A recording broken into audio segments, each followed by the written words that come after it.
Hello everyone. ਅੱਜ ਅਸੀਂ ਕਰਾਂਗੇ 7ਵੀਂ ਦੇ ਨਾਗਰਿਕ ਸ਼ਾਸਤਰ ਦਾ ਪਾਠ ਨੰਬਰ 21 ਲੋਕਤੰਤਰ ਅਤੇ ਸਮਾਨਤਾ। ਸਟਾਰਟ ਕਰਦੇ ਹਾਂ। ਭਾਰਤ ਇੱਕ ਲੋਕਤੰਤਰੀ ਗਣਰਾਜ ਹੈ। ਲੋਕਤੰਤਰ ਸਰਕਾਰ ਦੀ ਇੱਕ ਕਿਸਮ ਹੈ। ਜਿਸ ਲੋਕਤੰਤਰੀ ਸਰਕਾਰ ਵਾਲੇ ਰਾਜ ਦਾ ਮੁਖੀ ਚੁਣਿਆ ਹੋਇਆ ਹੋਵੇ ਤਾਂ ਉਸਨੂੰ ਗਣਤੰਤਰ ਰਾਜ ਕਿਹਾ ਜਾਂਦਾ ਹੈ। ਮਤਲਬ ਕਿ ਜਿੱਥੇ ਕੋਈ ਵੀ ਜਿਹੜਾ ਮੁਖੀ ਹੁੰਦਾ ਸਾਡੇ ਦੇਸ਼ ਦਾ ਉਹਨੂੰ ਇਲੈਕਸ਼ਨਸ ਕਰਕੇ ਵੋਟਾਂ ਰਾਹੀਂ ਚੁਣਿਆ ਜਾਵੇ ਤਾਂ ਉਹਨੂੰ ਲੋਕਤੰਤਰੀ ਜਾਂ ਗਣਤੰਤਰ ਕਿਹਾ ਜਾਂਦਾ ਹੈ। ਭਾਰਤ ਰਾਜ ਦਾ ਮੁਖੀ ਰਾਸ਼ਟਰਪਤੀ ਚੁਣਿਆ ਹੋਇਆ ਹੈ। ਇਸੇ ਲਈ ਸਾਡੇ ਦੇਸ਼ ਦੀ ਸਰਕਾਰ ਨੂੰ ਲੋਕਤੰਤਰੀ ਗਣਰਾਜ ਕਿਹਾ ਜਾਂਦਾ ਹੈ। ਰਾਸ਼ਟਰਪਤੀ ਵੀ ਵੋਟਾਂ ਰਾਹੀਂ ਚੁਣ ਕੇ ਇਲੈਕਟ ਕਰਦੇ ਹਾਂ। ਲੋਕਤੰਤਰੀ ਦੇਸ਼ ਵਿੱਚ ਦੇਸ਼ ਦਾ ਸ਼ਾਸਨ ਚਲਾਉਣ ਦੀ ਸਾਰੀ ਸ਼ਕਤੀ ਸਾਰੇ ਲੋਕਾਂ ਦੇ ਕੋਲ ਹੁੰਦੀ ਹੈ। ਸ਼ਾਸਨ ਚਲਾਉਣ ਲਈ ਸਾਰਿਆਂ ਨੂੰ ਸਿੱਧੇ ਜਾਂ ਅਸਿੱਧੇ ਤੌਰ 'ਤੇ ਹਿੱਸਾ ਲੈਣ ਦਾ ਅਧਿਕਾਰ ਹੈ, ਭਾਵੇਂ ਉਹ ਹਿੱਸਾ ਲੈਣ ਜਾਂ ਨਾ ਲੈਣ। ਸਾਰੇ ਲੋਕਾਂ ਹੋਣ ਦਾ ਮਤਲਬ ਕਿ ਵੋਟਿੰਗ ਦੀ ਸ਼ਕਤੀ ਲੋਕਾਂ ਕੋਲ ਹੁੰਦੀ ਹੈ। ਜਦੋਂ ਦੇਸ਼ ਦੇ ਲੋਕ ਆਪਣੇ ਪ੍ਰਤੀਨਿਧ ਚੁਣ ਕੇ ਭੇਜਦੇ ਹਨ, ਉਹ ਅਸਿੱਧੇ ਤੌਰ 'ਤੇ ਹਿੱਸਾ ਲੈਂਦੇ ਹਨ ਅਤੇ ਜਿਹੜੇ ਚੁਣੇ ਹੋਏ ਪ੍ਰਤੀਨਿਧ ਸਰਕਾਰ ਦੀਆਂ ਨੀਤੀਆਂ ਬਣਾਉਂਦੇ ਹਨ, ਉਹ ਸਿੱਧੇ ਤੌਰ 'ਤੇ ਹਿੱਸਾ ਲੈਂਦੇ ਹਨ। ਲੋਕਤੰਤਰ ਵਿੱਚ ਸਰਕਾਰ ਦੀਆਂ ਨੀਤੀਆਂ ਦਾ ਫੈਸਲਾ ਲੋਕਾਂ ਦੀ ਇੱਛਾ ਅਨੁਸਾਰ ਕੀਤਾ ਜਾਂਦਾ ਹੈ।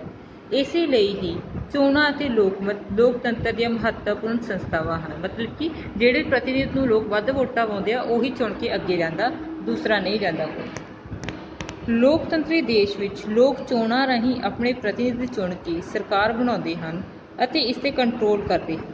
ਕੰਮ ਠੀਕ ਨਾ ਕਰਨ ਦੀ ਹਾਲਤ ਵਿੱਚ ਅਜਿਹੀ ਸਰਕਾਰ ਨੂੰ ਅਗਲੀਆਂ ਚੋਣਾਂ ਵਿੱਚ ਬਦਲਿਆ ਜਾ ਸਕਦਾ ਹੈ।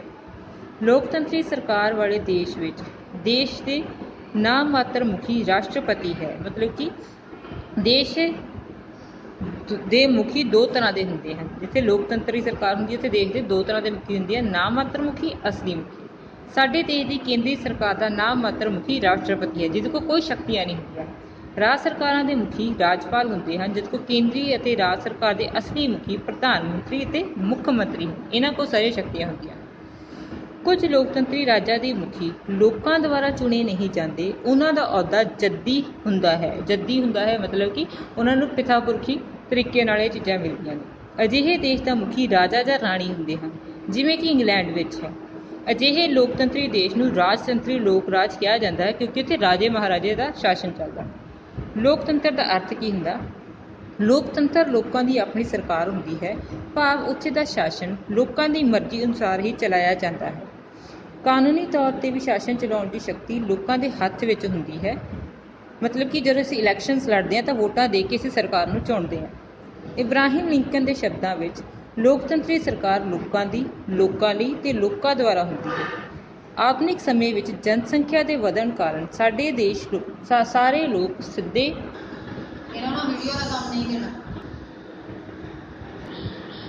ਸਿੱਧੇ ਤੌਰ 'ਤੇ ਸਰਕਾਰ ਦੇ ਕੰਮਾਂ ਵਿੱਚ ਭਾਵ ਕਾਨੂੰਨ ਬਣਾਉਣ ਵਿੱਚ ਹਿੱਸਾ ਨਹੀਂ ਲੈ ਸਕਦੇ। ਇਸ ਲਈ ਦੇਸ਼ ਦੇ ਸਾਰੇ ਬਾਲਗ ਵੋਟਰ ਵੋਟਾਂ ਪਾ ਕੇ ਆਪਣੇ ਪ੍ਰਤੀਨਿਧ ਚੁਣਦੇ ਹਨ, ਮਤਲਬ ਮੰਤਰੀਆਂ ਨੂੰ ਚੁਣਦੇ ਹਨ।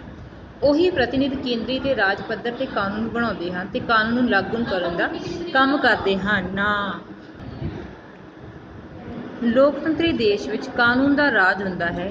ਕਾਨੂੰਨ ਲੋਕਾਂ ਦੇ ਚੁਣੇ ਹੋਏ ਪ੍ਰਤੀਨਿਧਾਂ ਦੁਆਰਾ ਬਣਾਏ ਜਾਂਦੇ ਹਨ।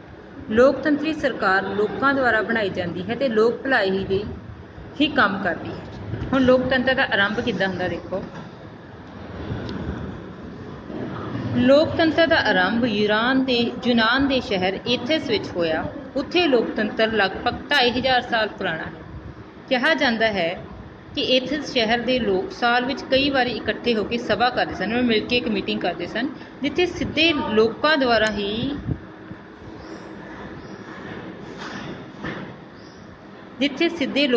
ਹੀ ਰਾਜ ਪ੍ਰਬੰਧ ਚਲਾਉਣ ਦੇ ਫੈਸਲੇ ਲਏ ਜਾਂਦੇ ਸਨ।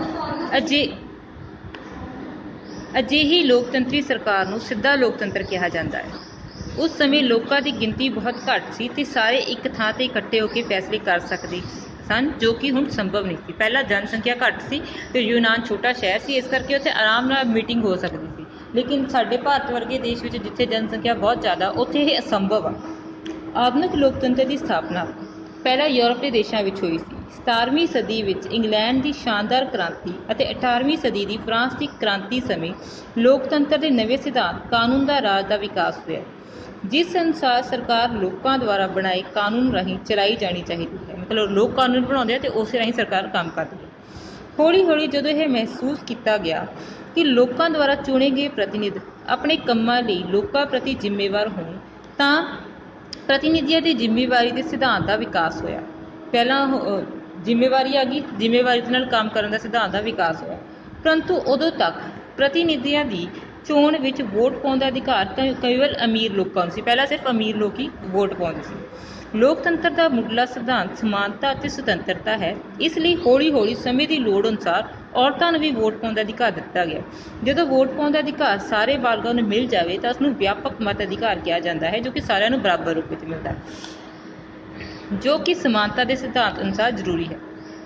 19ਵੀਂ ਅਤੇ 20ਵੀਂ ਸਦੀ ਵਿੱਚ ਲੋਕਤੰਤਰੀ ਰਾਜਾਂ ਵਿੱਚ ਸਮਾਨਤਾ ਦੇ ਅਧਿਕਾਰ ਨੇ ਜ਼ੋਰ ਪਕੜਿਆ, ਜੋ ਕਿ ਪਹਿਲਾਂ ਕੇਵਲ ਰਾਜਨੀਤਿਕ ਖੇਤਰ ਤੱਕ ਹੀ ਸੀਮਿਤ ਸੀ। ਸਮੇਂ ਦੀ ਲੋੜ ਅਨੁਸਾਰ ਆਰਥਿਕ ਅਤੇ ਸਮਾਜਿਕ ਖੇਤਰ ਵਿੱਚ ਵੀ ਸਮਾਨਤਾ ਦੇ ਅਧਿਕਾਰ ਦੀ ਵੀ ਮੰਗ ਕੀਤੀ ਜਾਣ ਲੱਗੀ। ਇਸ ਤਰ੍ਹਾਂ ਹੌਲੀ ਹੌਲੀ ਜਿਨ੍ਹਾਂ ਲੋਕਤੰਤਰੀ ਸਿਧਾਂਤਾਂ ਦਾ ਵਿਕਾਸ ਹੋਇਆ ਉਹ ਹਨ ਕਾਨੂੰਨ ਦਾ ਰਾਜ, ਪ੍ਰਤੀਨਿਧਤਾ ਦੀ ਲੋਕਾਂ ਪ੍ਰਤੀ ਜ਼ਿੰਮੇਵਾਰੀ, ਮਤਲਬ ਜਿਹੜੇ ਅਸੀਂ ਮੰਤਰੀ ਚੁਣ ਕੇ ਭੇਜਦੇ ਆ ਉਹਨਾਂ ਸਾਡੀ ਜ਼ਿੰਮੇਵਾਰੀ ਹੁੰਦੀ ਹੈ ਉਹਨਾਂ 'ਤੇ ਉਹ ਸਾਨੂੰ ਜਵਾਬ ਦੇਣਗੇ, ਵਿਆਪਕ ਬਾਲਕ, ਮਤ ਅਧਿਕਾਰ ਅਤੇ ਰਾਜਨੀਤਿਕ ਅਤੇ ਆਰਥਿਕ ਸਮਾਨਤਾ, ਮਤਲਬ ਪੈਸੇ ਦੇ ਤੌਰ 'ਤੇ ਵੀ ਸਾਰੇ ਬਰਾਬਰ ਅਤੇ ਸਾਰਿਆਂ ਨੂੰ ਰਾਜਨੀਤਿਕ ਅਧਿਕਾਰ ਵੀ ਪ੍ਰਾਪਤ ਹੋਣ, ਜਿਵੇਂ ਵੋਟ ਪਾਉਣ ਦਾ ਅਧਿਕਾਰ। ਲੋਕਤੰਤਰ ਦੇ ਵਿਕਾਸ ਸਮੇਂ ਸਿੱਧੇ ਲੋਕਤੰਤਰ ਤੋਂ ਇਸ ਦਾ ਰੂਪ ਪ੍ਰਤੀਨਿਧੀ ਲੋਕਤੰਤਰ ਵਿੱਚ ਬਦਲ ਗਿਆ। ਸ਼ਾਸਨ ਕਰਨ ਵਾਲੇ ਲੋਕਾਂ ਦੀ ਗਿਣਤੀ ਵੱਧਦੀ ਗਈ, ਜਿਸ ਲਈ ਕਿਸੇ ਵੀ ਸ਼ਹਿਰ ਜਾਂ ਦੇਸ਼ ਦੇ ਲੋਕ ਇੱਕ ਥਾਂ 'ਤੇ ਇਕੱਠੇ ਹੋ ਕੇ ਦੇਸ਼ ਦੇ ਕਾਨੂੰਨ ਸੰਬੰਧੀ ਕਾਨੂੰਨ ਨਹੀਂ ਬਣਾ ਸਕਦੇ ਸਨ। ਜਿਵੇਂ ਲੋਕਾਂ ਦੀ ਗਿਣਤੀ ਵੱਧ ਹੋ ਗਈ ਤਾਂ ਲੋਕਾਂ ਲਈ ਇੱਕ ਥਾਂ 'ਤੇ ਇਕੱਠੇ ਹੋਣਾ ਔਖਾ ਹੋ ਗਿਆ। ਵਿਆਪਕ ਮਤ ਅਧਿਕਾਰ ਨਾਲ ਵੋਟਰਾਂ ਦੀ ਗਿਣਤੀ ਬਹੁਤ ਵੱਧ ਗਈ, ਇਸ ਲਈ ਲੋਕ ਚੋਣਾਂ ਰਾਹੀਂ ਆਪਣੇ ਪ੍ਰਤੀਨਿਧ ਚੁਣ ਕੇ ਭੇਜਣ ਲੱਗੇ। ਹੁਣ ਇਲੈਕਸ਼ਨਸ ਹੋਣ ਲੱਗੇ, ਜਿਹੜੇ ਕਾਨੂੰਨ ਬਣਾਉਂਦੇ ਤੇ ਲਾਗੂ ਕਰਦੇ ਸਨ। ਅਜਿਹੇ ਲੋਕਤੰਤਰ ਨੂੰ ਅਸਿੱਧਾ ਜਾਂ ਪ੍ਰਤੀਨਿਧੀ ਲੋਕਤੰਤਰ ਕਿਹਾ ਜਾਂਦਾ ਹੈ। ਲੋਕਤੰਤਰੀ ਸਮਾਜ ਵਿੱਚ ਕਿਸੇ ਵੀ ਆਧਾਰ 'ਤੇ ਕਿਸੇ ਨਾਲ ਕੋਈ ਭੇਦਭਾਵ ਨਹੀਂ ਕੀਤਾ ਜਾਂਦਾ। ਕਾਨੂੰਨ ਦੀ ਨਜ਼ਰ ਵਿੱਚ ਅਮੀਰ, ਗਰੀਬ, ਆਦਮੀ, ਔਰਤ ਸਭ ਬਰਾਬਰ ਹਨ। ਕਿਸੇ ਨਾਲ ਜਾਤ ਪਾਤ ਦੇ ਆਧਾਰ 'ਤੇ, ਰੰਗ ਦੇ ਆਧਾਰ 'ਤੇ, ਲਿੰਗ ਦੇ ਆਧਾਰ 'ਤੇ ਕੋਈ ਭੇਦ ਨਹੀਂ ਕੀਤਾ ਜਾਂਦਾ। ਹਰੇਕ ਵਿਅਕਤੀ ਨੂੰ ਆਪਣੇ ਵਿਅਕਤੀਤਵ ਦਾ ਪੂਰਨ ਵਿਕਾਸ ਕਰਨ ਦਾ ਅਧਿਕਾਰ ਹੈ। ਜਾਤ ਪਾਤ ਜਾਂ ਜਨਮ ਦੇ ਆਧਾਰ 'ਤੇ ਕਿਸੇ ਨੂੰ ਵੱਧ ਸਹੂਲਤਾਂ ਪ੍ਰਾਪਤ ਨਹੀਂ। ਲੋਕਤੰਤਰੀ ਸਮਾਜ ਵਿੱਚ ਅਜਿਹੇ ਵਿਤਕਰੇ ਨਹੀਂ ਹੁੰਦੇ, ਕਿਉਂਕਿ ਸਭ ਲੋਕ ਸਮਾਨ ਹਨ। ਜੇਕਰ ਆਰਥਿਕ ਅਤੇ ਸਮਾਜਿਕ ਪੱਖੋਂ ਸਭ ਲੋਕ ਬਰਾਬਰ ਹੋਣਗੇ ਤਦ ਹੀ ਉਹ ਸਾਰੇ ਰਾਜਨੀਤਿਕ ਪੱਖੋਂ ਸਮਾਨ ਹੋ ਸਕਦੇ ਹਨ। ਮਤਲਬ ਕਿ ਨਾ ਕੋਈ ਜ਼ਿਆਦਾ ਅਮੀਰ ਹੋਵੇ, ਨਾ ਹੀ ਕੋਈ ਜ਼ਿਆਦਾ ਗਰੀਬ ਹੋਵੇ, ਸਾਰਿਆਂ ਨੂੰ ਇੱਕੋ ਜਿਹਾ ਮਾਨ ਸਨਮਾਨ ਮਿਲੇ। ਇਸੇ ਲਈ ਲੋਕਤੰਤਰੀ ਸਰਕਾਰ ਦੀ ਇੱਕ ਕਿਸਮ ਨਹੀਂ ਸਗੋਂ ਇੱਕ ਜੀਵਨ ਜਾਂਚ ਹੈ। ਲੋਕਤੰਤਰੀ ਸਰਕਾਰ ਦੇ ਵੱਖ-ਵੱਖ ਰੂਪ ਕਿਹੜੇ ਅੱਗੇ ਦੋ ਕਿਸਮਾਂ ਦੇ ਹੁੰਦੇ ਹਨ। ਦੇਖੋ, ਪ੍ਰਤੀਨਿਧੀ ਲੋਕਤੰਤਰੀ ਸਰਕਾਰ ਨੂੰ ਅੱਗੇ ਦੋ ਮੁੱਖ ਕਿਸਮਾਂ ਵਿੱਚ ਵੰਡਿਆ ਗਿਆ ਹੈ। ਪਹਿਲੀ ਊੜਾ ਪ੍ਰਧਾਨਾਤਮਕ ਸਰਕਾਰ, ਸੰਸਦਾਤਮਕ ਸਰਕਾਰ। ਐੜਾ ਇਕਾਤਮਕ ਸਰਕਾਰ, ਸੰਘਾਤਮਕ ਸਰਕਾਰ। ਦੇਖੋ, ਲੋਕਤੰਤਰੀ ਸਰਕਾਰ ਦੀ ਪਹਿਲੀ ਵੰਡ ਕਾਰਜਪਾਲਿਕਾ ਅਤੇ ਵਿਧਾਨਪਾਲਿਕਾ ਦੇ ਆਪਸੀ ਸਬੰਧਾਂ 'ਤੇ ਨਿਰਭਰ ਕਰਦੀ ਹੈ। ਸੰਸਦਾਤਮਕ ਸਰਕਾਰ ਵਿੱਚ ਸੰਸਦ ਭਾਵ ਵਿਧਾਨਪਾਲਿਕਾ ਵਧੇਰੇ ਸ਼ਕਤੀਸ਼ਾਲੀ ਹੁੰਦੀ ਹੈ। ਸਾਰੀਆਂ ਸ਼ਕਤੀਆਂ ਸੰਸਦ ਦੇ ਕੋਲ ਹੁੰਦੀਆਂ ਹਨ। ਰਾਸ਼ਟਰਪਤੀ ਨਾ ਮਾਤਰ ਦਾ ਮੁਖੀ ਹੁੰਦਾ ਹੈ, ਜਦਕਿ ਸਰਕਾਰ ਦੀ ਅਸਲੀ ਸ਼ਕਤੀ ਪ੍ਰਧਾਨ ਮੰਤਰੀ ਕੋਲ ਹੁੰਦੀ ਹੈ। ਜਿਹੜੀ ਦੇਸ਼ ਦੀ ਸਾਰੀਆਂ ਸ਼ਕਤੀਆਂ ਹੁੰਦੀਆਂ ਉਹ ਪ੍ਰਧਾਨ ਮੰਤਰੀ ਕੋਲ ਹੁੰਦੀਆਂ ਦੇਸ਼ ਚਲਾਉਣ ਲਈ। ਇਸ ਲਈ ਸੰਸਦਾਤਮਕ ਸਰਕਾਰ ਵਿੱਚ ਵਿਧਾਨਪਾਲਿਕਾ ਅਤੇ ਕਾਰਜਪਾਲਿਕਾ ਵਿੱਚ ਆਪਸੀ ਤਾਲਮੇਲ ਹੁੰਦਾ ਹੈ, ਆਪਸ ਦੇ ਵਿੱਚ ਸਲਾਹ ਕਰਕੇ ਚੱਲਦੇ ਹਨ। ਇਸ ਤਰ੍ਹਾਂ ਦੀ ਸਰਕਾਰ ਇੰਗਲੈਂਡ ਅਤੇ ਭਾਰਤ ਵਿੱਚ ਕਾਰਜਰਤ ਹੈ। ਮਤਲਬ ਕਿ ਇੰਗਲੈਂਡ ਵਿੱਚ ਵੀ ਇਹ ਸਰਕਾਰ ਚੱਲਦੀ ਹੈ ਅਤੇ ਭਾਰਤ ਵਿੱਚ। ਪ੍ਰਧਾਨਾਤਮਕ ਸਰਕਾਰ ਵਿੱਚ ਦੇਸ਼ ਦੀ ਕਾਰਜਪਾਲਿਕਾ ਦਾ ਮੁਖੀ ਰਾਸ਼ਟਰਪਤੀ ਲੋਕਾਂ ਦੁਆਰਾ ਸਿੱਧਾ ਚੁਣਿਆ ਜਾਂਦਾ ਹੈ। ਉਹ ਦੇਸ਼ ਦਾ ਅਸਲੀ ਸ਼ਾਸਕ ਹੁੰਦਾ ਹੈ। ਰਾਸ਼ਟਰਪਤੀ ਅਤੇ ਮੰਤਰੀ ਮੰਡਲ ਦੇ ਮੰਤਰੀ ਇੱਕੋ ਰਾਜਨੀਤਿਕ ਪਾਰਟੀ ਦੇ ਨੇਤਾ ਨਹੀਂ ਹੁੰਦੇ। ਰਾਸ਼ਟਰਪਤੀ ਅਲੱਗ ਪਾਰਟੀ ਦਾ ਹੁੰਦਾ ਅਤੇ ਬਾਕੀ ਮੰਤਰੀ ਅਲੱਗ ਪਾਰਟੀ ਦੇ। ਅਜਿਹੇ ਪ੍ਰਧਾਨਮੰਤਰੀ ਲੋਕਤੰਤਰੀ ਸਰਕਾਰ ਅਮਰੀਕਾ ਵਿੱਚ ਹੈ। ਉੱਥੇ ਸਿੱਧਾ ਰਾਸ਼ਟਰਪਤੀ ਚੁਣਿਆ ਜਾਂਦਾ, ਪ੍ਰਧਾਨ ਮੰਤਰੀ ਨਹੀਂ। ਉੱਥੇ ਸਾਰੀ ਸ਼ਕਤੀ ਰਾਸ਼ਟਰਪਤੀ ਕੋਲ ਹੁੰਦੀ ਹੈ। ਉੱਥੇ ਦਾ ਰਾਸ਼ਟਰਪਤੀ ਭਾਰਤੀ ਰਾਸ਼ਟਰਪਤੀ ਨਾਲੋਂ ਵਧੇਰੇ ਸ਼ਕਤੀਸ਼ਾਲੀ ਹੁੰਦਾ ਹੈ। ਲੋਕਤੰਤਰੀ ਸਰਕਾਰ ਦਾ ਦੂਜਾ ਰੂਪ ਕੇਂਦਰੀ ਅਤੇ ਰਾਜ ਸਰਕਾਰ ਵਿੱਚ ਸ਼ਕਤੀਆਂ ਦੀ ਵੰਡ 'ਤੇ ਆਧਾਰਿਤ ਹੁੰਦਾ ਹੈ। ਇਸ ਆਧਾਰ 'ਤੇ ਲੋਕਤੰਤਰੀ ਸਰਕਾਰ ਦੋ ਤਰ੍ਹਾਂ ਦੀ ਸੰਘਾਤਮਕ ਅਤੇ ਇਕਾਤਮਕ ਹੁੰਦੀ ਹੈ। ਸੰਘਾਤਮਕ ਕਿਸਮ ਦੀ ਸਰਕਾਰ ਵਿੱਚ ਸੰਵਿਧਾਨ ਲਿਖਤੀ ਅਤੇ ਕਠੋਰ ਹੁੰਦਾ ਹੈ। ਕੇਂਦਰ ਅਤੇ ਰਾਜਾਂ ਵਿੱਚ ਸ਼ਕਤੀਆਂ ਦੀ ਵੰਡ ਕੀਤੀ ਜਾਂਦੀ ਹੈ। ਕੇਂਦਰ ਦੇ ਵਿੱਚ ਕੋਈ ਵੱਧ ਸ਼ਕਤੀਆਂ ਹੁੰਦੀਆਂ ਅਤੇ ਰਾਜਾਂ ਨੂੰ ਘੱਟ ਸ਼ਕਤੀਆਂ ਦਿੱਤੀਆਂ ਜਾਂਦੀਆਂ ਨੇ। ਹਰੇਕ ਰਾਜ ਦੀ ਆਪਣੀ ਸਰਕਾਰ ਹੁੰਦੀ ਹੈ, ਮਤਲਬ ਰਾਜ ਵਿੱਚ ਮੁੱਖ ਮੰਤਰੀ ਨਿਯੁਕਤ ਕੀਤੇ ਜਾਂਦੇ ਹਨ। ਭਾਰਤ ਵਿੱਚ ਵੀ ਸੰਘਾਤਮਕ ਲੋਕਤੰਤਰੀ ਦੇਸ਼ ਹੈ। ਇਕਾਤਮਕ ਕਿਸਮ ਦੇ ਲੋਕਤੰਤਰੀ ਦੇਸ਼ਾਂ ਵਿੱਚ ਰਾਜਾਂ ਅਤੇ ਕੇਂਦਰ ਵਿੱਚ ਸ਼ਕਤੀਆਂ ਦੀ ਵੰਡ ਕੀਤੀ ਜਾਂਦੀ ਹੈ, ਪਰ ਰਾਜਾਂ ਦੇ ਮੁਕਾਬਲੇ ਵਿੱਚ ਕੇਂਦਰ ਵਧੇਰੇ ਸ਼ਕਤੀਸ਼ਾਲੀ ਹੁੰਦਾ ਹੈ। ਸਾਡੇ ਭਾਰਤ ਦਾ ਸੰਵਿਧਾਨ ਭਾਵੇਂ ਸੰਘਾਤਮਕ ਹੈ, ਪਰ ਕਿਸੇ ਅੰਦਰੂਨੀ ਜਾਂ ਬਾਹਰੀ ਸੰਕਟ ਸਮੇਂ ਕੇਂਦਰੀ ਸਰਕਾਰ ਦੀਆਂ ਸ਼ਕਤੀਆਂ ਵੱਧ ਜਾਣ ਕਾਰਨ ਦੇਸ਼ ਦਾ ਪ੍ਰਬੰਧਕੀ ਢਾਂਚਾ ਇਕਾਤਮਕ ਹੋ ਜਾਂਦਾ ਹੈ। ਭਾਵੇਂ ਸਾਡੇ ਦੇਸ਼ ਦੇ ਜਿਹੜੇ ਰਾਜਾਂ ਵਿੱਚ ਅਲੱਗ-ਅਲੱਗ ਸਰਕਾਰਾਂ ਹੁੰਦੀਆਂ, ਲੇਕਿਨ ਜਦੋਂ ਕੋਈ ਸੰਕਟ ਹੁੰਦਾ, ਬਾਹਰੀ ਮੁਸੀਬਤ ਹੁੰਦੀ ਹੈ, ਯੁੱਧ ਦਾ ਸੰਕਟ ਆ ਜਾਵੇ, ਤਾਂ ਸਾਰੇ ਦੇਸ਼ ਵਿੱਚ ਇੱਕੋ ਜਿਹਾ ਕਾਨੂੰਨ ਚੱਲਦਾ, ਸਾਰੀਆਂ ਸਰਕਾਰਾਂ ਬਾਕੀ ਖਤਮ ਹੋ ਜਾਂਦੀਆਂ। ਲੋਕਤੰਤਰ ਦੀਆਂ ਵਿਸ਼ੇਸ਼ਤਾਵਾਂ ਕੀ ਹੁੰਦੀਆਂ? ਆਧੁਨਿਕ ਯੁੱਗ ਵਿੱਚ ਲੋਕਤੰਤਰੀ ਸਰਕਾਰ ਨੂੰ ਸਭ ਤੋਂ ਵਧੀਆ ਸਰਕਾਰ ਮੰਨਿਆ ਜਾਂਦਾ ਹੈ, ਪਰੰਤੂ ਇੱਕ ਸਫਲ ਲੋਕਤੰਤਰੀ ਰਾਜ ਵਿੱਚ ਲੋਕਤੰਤਰੀ ਸਰਕਾਰ ਦੀ ਸਫਲਤਾ ਲਈ ਅੱਗੇ ਲਿਖੀਆਂ ਕੁਝ ਸ਼ਰਤਾਂ ਦਾ ਹੋਣਾ ਜ਼ਰੂਰੀ ਹੈ। ਸਭ ਤੋਂ ਲੋਕਤੰਤਰੀ ਸਰਕਾਰ ਤਾਂ ਹੀ ਸਫਲ ਹੋ ਸਕਦੀ ਹੈ ਜੇ ਉਹਦੇ ਵਿੱਚ ਸੂਝਵਾਨ ਨਾਗਰਿਕ ਹੋਣਗੇ। ਲੋਕਤੰਤਰੀ ਸਰਕਾਰ ਦਾ ਇੱਕ ਮੂਲ ਆਧਾਰ ਲੋਕ ਇੱਛਾ ਹੈ, ਜਿਸ ਦੇ ਆਧਾਰ 'ਤੇ ਸਰਕਾਰ ਚਲਾਈ ਜਾਂਦੀ ਹੈ। ਇਸ ਲਈ ਲੋਕਾਂ ਦਾ ਸੂਝਵਾਨ ਮਤਲਬ ਸਮਝਦਾਰ ਹੋਣਾ ਬਹੁਤ ਜ਼ਰੂਰੀ ਹੈ। ਇਸ ਦਾ ਭਾਵ ਬਹੁਤ ਪੜ੍ਹੇ ਲਿਖੇ ਹੋਣਾ ਨਹੀਂ, ਸਗੋਂ ਰਾਜਨੀਤਿਕ ਤੌਰ 'ਤੇ ਪਰਿਪੱਕ ਹੋਣਾ, ਮਤਲਬ ਕਿ ਉਹਨਾਂ ਨੂੰ ਰਾਜਨੀਤੀ ਦੀ ਸਮਝ ਹੋਣੀ ਚਾਹੀਦੀ ਹੈ। ਅਜਿਹੇ ਲੋਕ ਹੀ ਆਪਣੇ ਸੂਝਵਾਨ ਪ੍ਰਤੀਨਿਧੀਆਂ ਦੀ ਚੋਣ ਕਰਕੇ ਦੇਸ਼ ਦੀ ਸ਼ਾਸਨ ਪ੍ਰਣਾਲੀ ਨੂੰ ਵਧੀਆ ਢੰਗ ਨਾਲ ਚਲਾ ਅਤੇ ਪ੍ਰਤੀਨਿਧਾਂ ਦੀ ਕਾਰਵਾਈ 'ਤੇ ਕੰਟਰੋਲ ਕਰ ਸਕਦੇ ਹਨ। ਮਤਲਬ ਉਹ ਸਹੀ ਵਿਅਕਤੀ ਨੂੰ ਵੋਟ ਪਾ ਕੇ ਉਹਨੂੰ ਆਪਣਾ ਪ੍ਰਤੀਨਿਧ ਚੁਣ ਸਕਦੇ ਹਨ ਅਤੇ ਉਹਦੇ ਜਿਹੜਾ ਉਹ ਕੰਮ ਕਰਦੇ ਉਹਨੂੰ ਸਹੀ ਤਰੀਕੇ ਨਾਲ ਸਮਝ ਵੀ ਸਕਦੇ। ਸਮਝਦਾਰ ਅਤੇ ਸੂਝਵਾਨ ਨੇਤਾਗਣ। ਜੇਕਰ ਸਰਕਾਰ ਸਮਝਦਾਰ, ਪੜ੍ਹੇ ਲਿਖੇ ਅਤੇ ਚੇਤਨ ਲੋਕਾਂ ਦੁਆਰਾ ਚਲਾਈ ਜਾਵੇਗੀ ਤਾਂ ਸਰਕਾਰ ਕਾਬਲ ਹੋਵੇਗੀ। ਸੂਝਵਾਨ ਵੋਟਰ ਹੀ ਸਮਝਦਾਰ ਅਤੇ ਇਮਾਨਦਾਰ ਨੇਤਾਵਾਂ ਦੀ ਚੋਣ ਕਰ ਸਕਦੇ ਹਨ, ਜੋ ਆਪਣੇ ਦੇਸ਼ ਦੀ ਜ਼ਿੰਮੇਵਾਰੀ ਨੂੰ ਸੁਚੱਜਤਾ ਨਾਲ ਨਿਭਾ ਸਕਣਗੇ। ਮਤਲਬ ਜਿਹੜਾ ਵੀ ਕੈਂਡੀਡੇਟ ਖੜਾ ਹੋਇਆ ਉਹਦੇ ਗੁਣ ਅਤੇ ਅਗੁਣ ਦੇਖ ਕੇ ਅਸੀਂ ਵੋਟ ਪਾਵਾਂਗੇ। ਅਨੁਸ਼ਾਸਿਤ ਨਾਗਰਿਕ ਅਤੇ ਸਿਧਾਂਤ 'ਤੇ ਆਧਾਰਿਤ ਰਾਜਨੀਤਿਕ ਦਲ। ਲੋਕਤੰਤਰ ਵਿੱਚ ਲੋਕਾਂ ਦੇ ਰਾਜ ਹੋਣ ਕਰਕੇ ਲੋਕਾਂ ਦਾ ਅਨੁਸ਼ਾਸਿਤ ਹੋਣਾ ਬਹੁਤ ਜ਼ਰੂਰੀ ਹੈ। ਤਦ ਹੀ ਉਹ ਸਰਕਾਰ ਦੇ ਗਲਤ ਕੰਮਾਂ ਦੀ ਵਿਰੋਧਤਾ ਕਰਕੇ ਠੀਕ ਤਰ੍ਹਾਂ ਕੰਮ ਕਰਨ ਲਈ ਮਜਬੂਰ ਕਰ ਸਕਦੇ ਹਨ। ਮਤਲਬ ਕਿ ਜਿਹੜੇ ਨਾਗਰਿਕ ਹੋਣਗੇ ਅਨੁਸ਼ਾਸਿਤ ਹੋਣਗੇ ਤਾਂ ਉਹ ਸਰਕਾਰ ਨੂੰ ਗਲਤ ਕੰਮ ਕਰਨ ਤੋਂ ਰੋਕ ਸਕਦੇ ਹਨ। ਲੋਕਾਂ ਵਿੱਚ ਦੂਜਿਆਂ ਦੇ ਵਿਚਾਰਾਂ ਪ੍ਰਤੀ ਆਦਰ ਹੋਣਾ ਚਾਹੀਦਾ ਹੈ, ਮਤਲਬ ਹਰ ਇੱਕ ਦੇ ਵਿਚਾਰਾਂ ਦੇ ਜਿਹੜੇ ਵਿਊ ਪੁਆਇੰਟ ਹੁੰਦੇ ਹਨ ਉਹਨਾਂ ਨੂੰ ਸਨਮਾਨ ਦੇਣਾ ਚਾਹੀਦਾ। ਲੋਕਾਂ ਦੇ ਰਾਜਨੀਤਿਕ ਵਿਚਾਰਾਂ ਦੀ ਭਿੰਨਤਾ ਦੇ ਆਧਾਰ 'ਤੇ ਰਾਜਨੀਤਿਕ ਦਲ ਬਣਦੇ ਹਨ।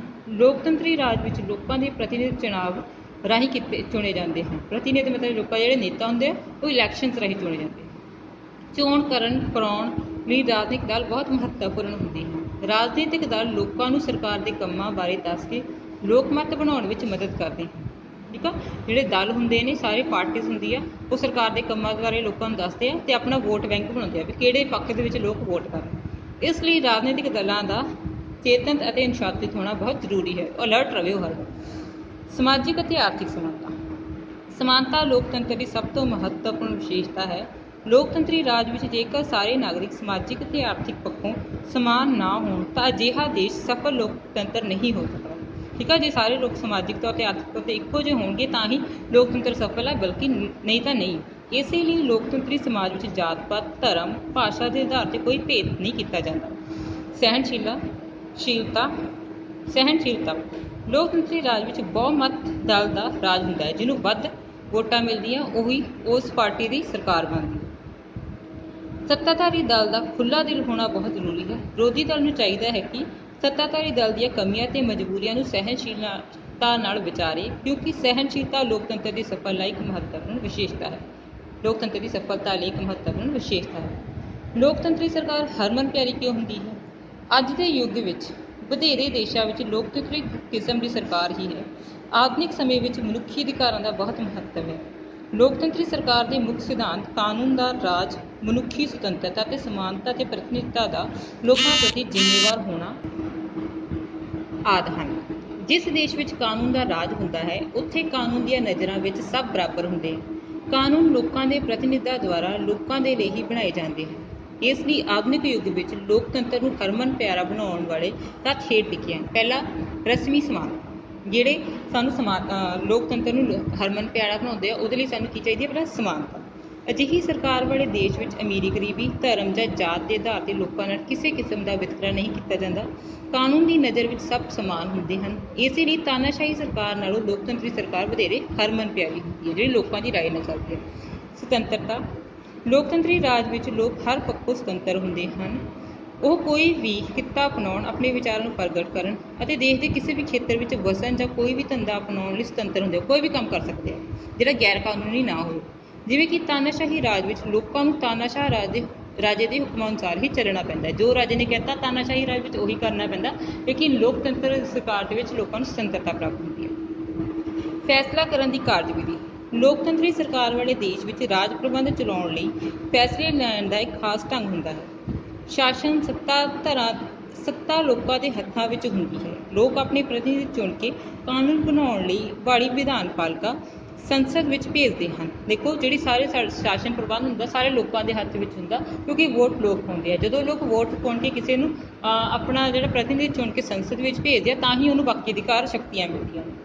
ਜਿਹੜੇ ਦੇਸ਼ ਦਾ ਸ਼ਾਸਨ ਚਲਾਉਣ ਲਈ ਕਾਨੂੰਨ ਬਣਾਉਂਦੇ ਹਨ। ਸੰਸਦ ਅਤੇ ਰਾਜ ਵਿਧਾਨ ਪਾਲਿਕਾ ਵਿੱਚ ਬਹੁਮਤ ਪ੍ਰਾਪਤ ਮਤਲਬ ਵੱਧ ਵੋਟਾਂ ਪ੍ਰਾਪਤ ਦਲ ਦੀ ਸਰਕਾਰ ਬਣਾਈ ਜਾਂਦੀ ਹੈ, ਜੋ ਕਿ ਲੋਕਾਂ ਦੀ ਇੱਛਾ ਅਨੁਸਾਰ ਦੇਸ਼ ਦਾ ਸ਼ਾਸਨ ਚਲਾਉਂਦੀ ਹੈ। ਜੇਕਰ ਕੋਈ ਸਰਕਾਰ ਲੋਕਾਂ ਦੀ ਇੱਛਾ ਅਨੁਸਾਰ ਕੰਮ ਨਾ ਕਰੇ ਤਾਂ ਅਗਲੀਆਂ ਚੋਣਾਂ ਵਿੱਚ ਬਦਲੀ ਜਾ ਸਕਦੀ ਹੈ। ਮਤਲਬ 5 ਸਾਲ ਦਾ ਟਾਈਮ ਹੁੰਦਾ, ਜੇ ਸਰਕਾਰ ਸਹੀ ਕੰਮ ਨਹੀਂ ਕਰਦੀ ਤਾਂ ਨੈਕਸਟ ਟਾਈਮ ਉਹਨੂੰ ਅਗਲੇ 5 ਸਾਲਾਂ ਵਿੱਚ ਸਰਕਾਰ ਨਹੀਂ ਬਣਾਉਣ ਦਿੱਤੀ ਜਾਂਦੀ। ਨਾਗਰਿਕਾਂ ਦੀ ਸਰਗਰਮ ਭਾਗੀਦਾਰੀ, ਸਰਗਰਮ ਮਤਲਬ ਕਿ ਐਕਟੀਵੇਟ ਰਹਿੰਦੇ ਨੇ। ਲੋਕਤੰਤਰ ਵਿੱਚ ਸਾਰੇ ਬਾਲਗ ਵੋਟਰ ਦੇਸ਼ ਦੀ ਕਿਸੇ ਵੀ ਕਾਨੂੰਨ ਬਣਾਉਣ ਵਾਲੀ ਸੰਸਥਾ ਦੇ ਲਈ ਚੋਣ ਲੜ ਸਕਦੇ ਹਨ। ਸਾਰੇ ਨਾਗਰਿਕਾਂ ਨੂੰ ਅਧਿਕਾਰ ਹੁੰਦਾ ਚੋਣ ਲੜਨ ਦਾ, ਤੇ ਚੋਣ ਸਮੇਂ ਆਪਣਾ ਵੋਟ ਮਰਜ਼ੀ ਨਾਲ ਪਾ ਸਕਦੇ ਹਨ। ਦੇਸ਼ ਦੇ ਸ਼ਾਸਨ ਵਿੱਚ ਸਾਰੇ ਬਰਾਬਰ ਦੇ ਹੱਕਦਾਰ ਹਨ, ਜਦਕਿ ਤਾਨਾਸ਼ਾਹੀ ਰਾਜਾਂ ਵਿੱਚ ਅਜਿਹਾ ਨਹੀਂ ਹੁੰਦਾ। ਇਸੇ ਲਈ ਆਧੁਨਿਕ ਸਮੇਂ ਵਿੱਚ ਲੋਕਤੰਤਰੀ ਸਰਕਾਰ ਵਧੇਰੇ ਹਰਮਨ ਪਿਆਰੀ ਹੈ। ਮਤਭੇਦ ਦੂਰ ਕਰਨਾ, ਲੋਕਤੰਤਰੀ ਦੇਸ਼ ਵਿੱਚ ਕਿਸੇ ਤੇ ਵੀ ਆਪਣੀ ਸੋਚ ਜਾਂ ਵਿਚਾਰ ਨੂੰ ਠੋਸਿਆ ਨਹੀਂ ਜਾਂਦਾ। ਹਰੇਕ ਇਨਸਾਨ ਦੇ ਵਿਚਾਰਾਂ ਦਾ ਆਦਰ ਕੀਤਾ ਜਾਂਦਾ ਹੈ। ਜਿਸ ਤਰ੍ਹਾਂ ਸੱਤਾਧਾਰੀ ਦਲ ਵਿਰੋਧੀ ਦਲ ਦੇ ਸੁਝਾਵਾਂ ਅਥਵਾ ਸਰਕਾਰ ਦੇ ਕੰਮਾਂ ਨੂੰ ਵੀ ਉਦਾਰਤਾ ਨਾਲ ਸਵੀਕਾਰ ਕਰਦਾ ਹੈ। ਮਤਲਬ ਵਿਰੋਧੀ ਦਲ ਜੇ ਉਹਨਾਂ ਨੂੰ ਕੁਝ ਸੁਧਾਰ ਦਿੰਦਾ, ਸੁਝਾਵ ਦਿੰਦਾ, ਸੁਜੈਸ਼ਨ ਦਿੱਤਾ ਸੁਧਾਰ ਕਰਨ ਲਈ, ਤਾਂ ਉਹਨਾਂ ਨੂੰ ਵੀ ਠੰਡੇ ਦਿਮਾਗ ਨਾਲ ਸੁਣਦਾ ਤੇ ਉਹਨਾਂ ਨੂੰ ਸਵੀਕਾਰ ਕਰਦਾ। ਇਸੇ ਤਰ੍ਹਾਂ ਲੋਕਤੰਤਰ ਵਿੱਚ ਵਿਚਾਰਕ ਭੇਦਾਂ ਨੂੰ ਉਦਾਰਤਾ ਸਹਿਤ ਸਤਿਕਾਰਿਆ ਜਾਂਦਾ ਹੈ। ਮਨੁੱਖੀ ਸ਼ਾਨ ਵਿੱਚ ਵਾਧਾ ਕਰਨਾ, ਸੁਤੰਤਰਤਾ, ਸਮਾਨਤਾ ਅਤੇ ਭਾਈਚਾਰਾ ਲੋਕਤੰਤਰੀ ਸਰਕਾਰ ਦੇ ਮੁੱਖ ਬੁਨਿਆਦੀ ਸਿਧਾਂਤ ਹਨ। ਸਾਨੂੰ ਸਭ ਨੂੰ ਸੁਤੰਤਰਤਾ ਚਾਹੀਦੀ ਹੁੰਦੀ ਹੈ, ਕਾਨੂੰਨ ਸਭ ਦੇ ਸਾਹਮਣੇ ਬਰਾਬਰੀ ਚਾਹੀਦੀ ਹੁੰਦਾ, ਅਤੇ ਆਪਸ ਦੇ ਵਿੱਚ ਮਿਲ ਵਰਤ ਕੇ ਭਾਈਚਾਰੇ ਨਾਲ ਰਹਿਣਾ ਚਾਹੀਦਾ ਹੈ। ਇਹ ਸਾਡੇ ਬੁਨਿਆਦੀ ਸਿਧਾਂਤ, ਜਿਨ੍ਹਾਂ ਦੇ ਆਧਾਰ 'ਤੇ ਫਰਾਂਸ ਵਿੱਚ ਲੋਕਤੰਤਰ ਦਾ ਮੁੱਢ ਬੱਝਿਆ। ਲੋਕਤੰਤਰ ਵਿੱਚ ਕੇਵਲ ਰਾਜਨੀਤਿਕ ਸੁਤੰਤਰਤਾ ਅਤੇ ਸਮਾਨਤਾ ਹੀ ਨਹੀਂ ਹੁੰਦੀ, ਸਗੋਂ ਆਰਥਿਕ ਸਮਾਨਤਾ ਸਥਾਪਿਤ ਕਰਨ ਲਈ ਵੀ ਸਰਕਾਰ ਸਾਰੇ ਦੇਸ਼ ਵਾਸੀਆਂ ਨੂੰ ਰੋਜੀ ਰੋਟੀ ਕਮਾਉਣ ਦੇ ਸਮਾਨ ਅਵਸਰ ਦਿੰਦੀ ਹੈ। ਆਰਥਿਕ ਤੌਰ 'ਤੇ ਕਮਜ਼ੋਰ ਲੋਕਾਂ ਲਈ ਨੌਕਰੀਆਂ ਵਿੱਚ ਕੁਝ ਪ੍ਰਤੀਸ਼ਤ ਰਾਖਵਾਂਕਰਨ ਕੀਤਾ ਜਾਂਦਾ ਹੈ। ਇਸ ਤਰ੍ਹਾਂ ਲੋਕਤੰਤਰੀ ਦੇਸ਼ ਵਿੱਚ ਮਨੁੱਖੀ ਸ਼ਾਨ ਅਤੇ ਗੌਰਵ ਵਿੱਚ ਵਾਧਾ ਕਰਨ ਦਾ ਹਰ ਸੰਭਵ ਯਤਨ ਕੀਤਾ ਜਾਂਦਾ ਹੈ। ਉਪਰੋਕਤ ਸਾਰੇ ਤੱਥਾਂ ਦੇ ਆਧਾਰ 'ਤੇ ਸ਼ਾਸਨ ਦੀਆਂ ਬਾਕੀ ਪ੍ਰਣਾਲੀਆਂ ਨਾਲੋਂ ਲੋਕਤੰਤਰ ਪ੍ਰਣਾਲੀ ਸਭ ਤੋਂ ਵੱਧ ਹਰਮਨ ਪਿਆਰੀ ਹੁੰਦੀ ਹੈ। ਇਸੇ ਨਾਲ ਇਹ ਲੈਸਨ ਕੰਪਲੀਟ ਹੁੰਦਾ। ਆਈ ਹੋਪ ਸਮਝ ਆ ਗਿਆ ਹੋਊਗਾ। Thank you.